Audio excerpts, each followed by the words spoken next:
अच्छा ते की नाम है ਤੁਹਾਡਾ? इंजीनियर मोहम्मद अली मिर्जा। अब्बू दा की नाम है? हकीमुल उम्मत अशरफ अली थानवी। की?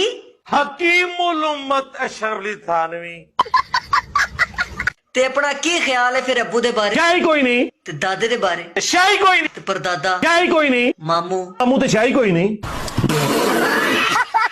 तू सारे दा इनकार करता है फिर ते पक्का मैनू तुसी नरगिस ही लगदे हो। हाँ वाकई वाकई।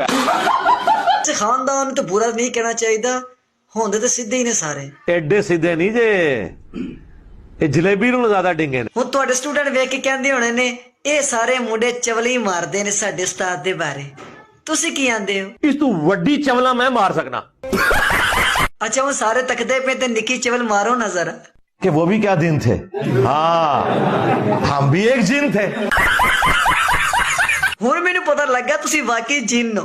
ਅੱਛਾ ਜੇ ਕੋਈ ਤੁਹਾਡੇ ਨਾਲ ਦਾ ਕੋਈ ਜਿੰਨ ਤੁਹਾਡੇ ਨਾਲ ਦੀਆਂ ਹੀ ਚਵਲਾਂ ਮਾਰੇ ਉਹਦੇ ਬਾਰੇ ਫਿਰ ਕੀ ਖਿਆਲ ਹੈ ਤੁਹਾਡਾ? 302 का मुकदमा होता है।